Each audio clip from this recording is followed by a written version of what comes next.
En 2019, en Rochester, Nueva York, la oficial Latrice Monroe tenía 34 años y llevaba más de una década en el departamento. Fue asignada a patrullaje y, ocasionalmente, trabajó en programas de extensión comunitaria. Sus supervisores la describieron como confiable, mesurada en sus decisiones y constante en el cumplimiento de las políticas del departamento. Sin embargo, su situación personal había cambiado drásticamente el año anterior. Tras 7 años de matrimonio, se divorció de su esposo en 2018. La separación se formalizó sin mayores disputas, pero la dejó viviendo sola en un apartamento alquilado en un complejo de 3 plantas cerca de Yale Avenue. Sus compañeros de trabajo comentaron que, tras el divorcio, extendió sus horas de patrullaje, haciendo horas extras como voluntaria y apuntándose a tareas de fin de semana. Sus amigos fuera del departamento informaron que a menudo era difícil contactarla, rechazando invitaciones sociales y mostrándose reacia a hablar de su situación.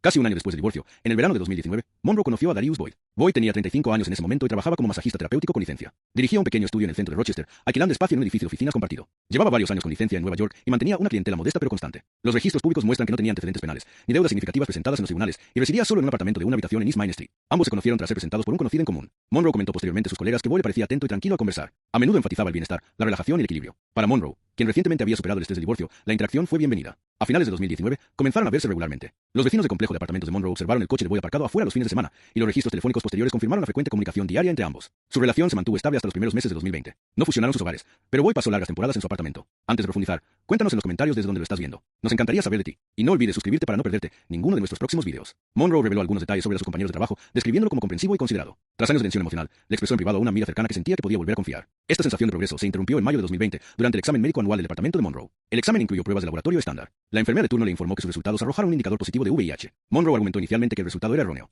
Inmediatamente programó una prueba de seguimiento en una clínica privada de Rochester. Esa segunda prueba arrojó el mismo resultado. La confirmación le causó una grave crisis personal. Monroe permaneció en su coche fuera de la clínica después de recibir los resultados, llamando a varios amigos cercanos. Según una persona entrevistada posteriormente por los investigadores, estaba conmocionada e incrédula. Su primera suposición fue que su exmarido le había transmitido el virus durante su matrimonio. Lo llamó directamente, acusándolo de ser responsable. Él afirmó que nunca había recibido tal diagnóstico, pero aceptó hacerse la prueba de inmediato para confirmarlo. En una semana, Monroe recibió una copia de su informe de laboratorio por correo electrónico. El documento, que posteriormente se incorporó como prueba, confirmó su estado negativo. Monroe revisó el informe varias veces antes de concluir que su pareja actual, Darius Boyd, era la probable fuente de infección. La noche del 2 de junio de 2020, la agente Latrice Monroe se dirigió al apartamento de Darius Boyd en East Main Street. La visita tuvo lugar menos de 24 horas después de haber recibido el informe negativo de VIH de su exmarido, que lo descartaba como posible fuente de su infección. Monroe llevaba consigo copias de los dos resultados positivos que había recibido de la clínica de salud del departamento y del consultorio médico privado. Según su declaración posterior, pretendía confrontar directamente a Boyd y exigirle aclaraciones. Al entrar en el apartamento, le presentó la documentación a Boyd. Testigos relataron posteriormente que Monroe le dijo directamente que él era la única persona que podía haberle transmitido el virus. Boyd negó la acusación. Insistió en que nunca le habían diagnosticado VIH y afirmó que ella debió haberlo contraído de otra fuente. Monroe lo presionó, señalando que habían usado protección durante las relaciones sexuales, pero que habían tenido otras formas de intimidad sin ella. Boyd mantuvo su negación. Monroe exigió que se sometiera a pruebas inmediatamente. Boyd se negó. Argumentó que su estado médico era privado y la acusó de intentar controlarlo. La frustración de Monroe aumentó.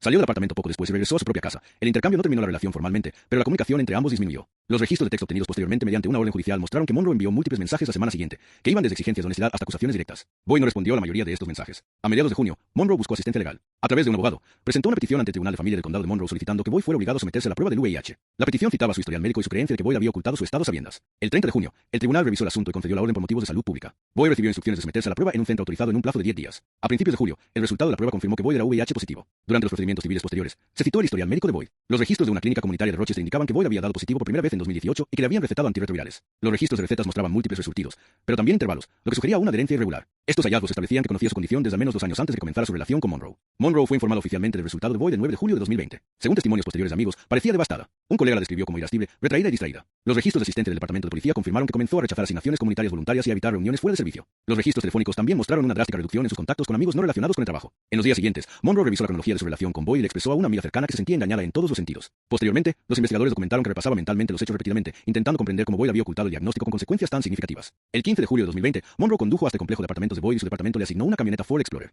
Las cámaras de seguridad del estacionamiento verificaron posteriormente la hora de llegada, las 7:42 de la tarde. Varios inquilinos notaron el vehículo marcado estacionado cerca de la entrada del edificio. Testigos informaron haber escuchado voces fuertes provenientes del apartamento de Boyd a los pocos minutos de su llegada. Un vecino describió la voz de una mujer gritando acusaciones de mentira y traición, seguida de una voz masculina que intentaba calmar la situación. Otro residente afirmó que después de varios minutos de gritos, el ruido terminó abruptamente con un solo y fuerte disparo. Los vecinos hicieron una llamada de emergencia a las 7:58 de la tarde. Los agentes de patrulla que acudieron al lugar ingresaron a la unidad y encontraron a Boyd tendido en el suelo de la sala con una sola herida de bala en el pecho. Un equipo de paramédicos confirmó posteriormente su fallecimiento en el lugar. Monroe se encontraba dentro del apartamento. Su arma reglamentaria estaba enfundada en su cinturón de servicio y se identificó de inmediato a los agentes que llegaron, diciendo: "Soy yo quien dio la noticia".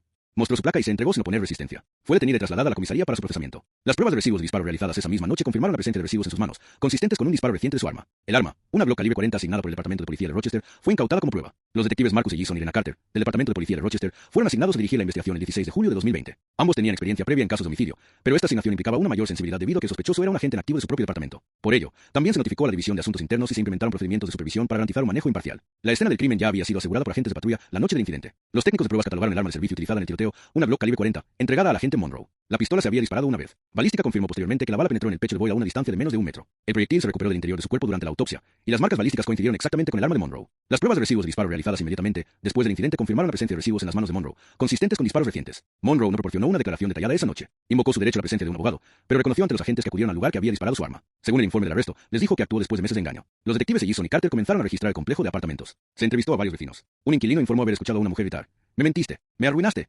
seguido del sonido de una voz masculina hablando a un volumen más bajo. Otro vecino confirmó haber escuchado una fuerte discusión y luego un solo disparo. La cronología proporcionada por los testigos coincidió con el registro de llamadas de emergencia, que documentó la primera llamada al 911 a las 7:58 de la tarde. El equipo forense procesó el apartamento de Boyd. Se tomaron varios artículos como prueba, incluyendo su computadora portátil, su teléfono celular y documentos personales. La computadora portátil fue analizada por la unidad forense digital. Los investigadores localizaron búsquedas en Internet que datan de 2018, haciendo referencia a grupos de apoyo para el VIH, opciones de tratamiento y derechos de confidencialidad. El historial de navegación también incluía repetidas visitas a foros en línea sobre la vida con VIH. Se emitieron nuevas citaciones para obtener el historial médico de Boyd. Una clínica comunitaria del centro confirmó que había dado positivo en la prueba del VIH a finales de 2018. La documentación mostraba que se le había informado del resultado, se le había recetado medicación antirretroviral y se le habían programado citas de seguimiento regulares. Los registros de la farmacia indicaban periodos de cumplimiento seguidos de resurtidos no solicitados. Al momento de su muerte, se encontraron frascos de pastillas sin abrir en un cajón de la cómoda con fechas de prescripción de varios meses atrás, lo que sugiere que no había mantenido un tratamiento constante. Se descubrieron hallazgos adicionales en las cuentas digitales de Boyd. Los detectives descubrieron varios perfiles en aplicaciones de citas y algunas de las cuentas en las que se describía como bisexual. Los registros de Char revelaron que había concertado reuniones con parejas masculinas a lo largo de 2019 y principios de 2020, coincidiendo con su relación con Monroe. En ninguno de los mensajes revisados reveló su estado serológico respecto al VIH. Los investigadores observaron que este patrón reforzaba la conclusión de que, a sabiendas, había ocultado su condición a sus parejas. El 20 de julio, Monroe fue interrogada en el edificio de seguridad pública en presencia de su abogado. Relató la secuencia de eventos que condujeron al tiroteo. Explicó su resultado positivo en la prueba en mayo, su sospecha inicial sobre su exmarido y el alivio que sintió cuando se confirmó su estado serológico negativo. Describió cómo confrontó a Boyd con sus propios resultados, su negativa a admitir su responsabilidad y su búsqueda de una orden judicial que lo obligara a someterse a las pruebas. Hizo referencia a la recepción de la notificación oficial de su resultado positivo a principios de julio y a la posterior desesperación que experimentó. Los detectives corroboraron su relato con documentación. Se verificó la orden del Tribunal de Familia, al igual que los informes de laboratorio que confirmaban el estado de Boyd. Los mensajes de texto extraídos del teléfono de Monroe revelaron múltiples mensajes confrontativos enviados a Boyd en junio. Uno decía: "Tienes que confesar antes de que esto me destruya". Otro decía: "Merezco la verdad".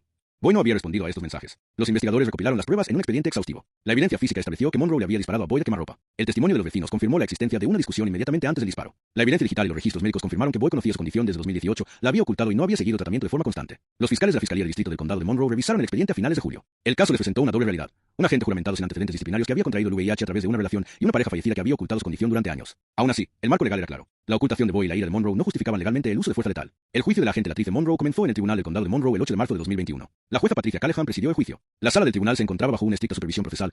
Debido a la naturaleza del caso, una agente de policía estaba siendo juzgada por el asesinato de su pareja. La selección del jurado concluyó después de 4 días, quedando conformado un panel de 12 jurados y 2 suplentes. El caso de la fiscalía se desarrolló durante la primera semana. Los especialistas forenses testificaron que el arma de fuego se había disparado una vez y que la bala se recuperó del cuerpo de Boyd con marcas exclusivas del arma de Monroe. Un técnico de la escena del crimen explicó la recuperación del arma, el casquillo del cartucho y las pruebas de rastreo en la sala de estar. Un médico forense proporcionó un testimonio detallado sobre la herida mortal de Boyd, describiendo la trayectoria y la distancia como consistentes con un contacto cercano. La fiscalía también abordó el motivo. Llamaron a un investigador para resumir la cronología. El resultado positivo de la prueba de VIH de Monroe en mayo de 2020, su enfrentamiento con su exmarido, la orden judicial que obligaba a Boyd a realizarse la prueba y la confirmación del resultado positivo en julio de 2020. La fiscalía presentó esto como prueba de la creciente ira que culminó en el homicidio. La fiscalía sostuvo que la traición que Monroe experimentó no justificaba legalmente sus acciones. La estrategia de defensa se describió en la declaración inicial del abogado William Jeffrey. Él reconoció que Monroe había disparado el arma, pero argumentó que su estado mental se vio afectado por circunstancias extraordinarias. Jeffrey destacó sus 12 años de servicio policial, su impecable historial disciplinario y su trayectoria de dedicación a la comunidad. Declaró al jurado que Monroe actuó en un momento de colapso emocional tras descubrir que Boyd había ocultado a sabiendas una condición que alteró su vida permanentemente. Durante la defensa, peritos médicos testificaron sobre la transmisión del VIH. Explicaron que incluso tomando precauciones, la transmisión podía ocurrir por contacto oral. Estos testimonios reforzaron el argumento de la defensa de que el diagnóstico de Monroe estaba directamente relacionado con su relación con Boyd.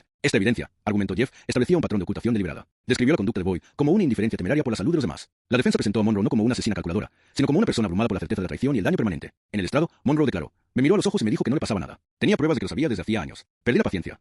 Ella declaró que no fue a su apartamento con la intención de matarlo, pero que durante la discusión, la gravedad de la situación la superó. Durante el contrainterrogatorio de la fiscalía, Monroe presionó a Monroe para que explicara por qué había llevado su arma reglamentaria al apartamento de Boyd, sabiendo la intensidad de la disputa. Ella respondió que siempre estaba armada fuera de servicio, como lo exige la política del departamento. La fiscalía destacó que podía haber salido del apartamento en lugar de disparar. Tras 2 semanas de testimonio, se presentaron los alegatos finales. La fiscalía reiteró que el asesinato fue intencional e injustificado. La defensa instó al jurado a considerar el estado mental de Monroe y el engaño a largo plazo de Boyd. El jurado comenzó sus deliberaciones el 25 de marzo de 2021. 2 días después, emitieron un veredicto. Absuelven a Monroe de asesinato en segundo grado, pero la declaran culpable de homicidio involuntario en primer grado y posesión criminal de un arma en segundo grado. La distinción refleja la conclusión del jurado de que el acto no fue un asesinato premeditado, sino un homicidio ilícito perpetrado en un repentino arrebato emocional. El 12 de abril de 2021, la jueza Patricia Callahan impuso la sentencia. Monroe fue condenada a 16 años de prisión estatal. En sus declaraciones, la jueza Callahan declaró: "Este tribunal reconoce las extraordinarias circunstancias personales que precedieron a este delito. Sin embargo, ninguna traición personal puede excusar el arrebato ilegal de una vida. La sentencia refleja tanto la gravedad del delito como el historial de servicio del acusado".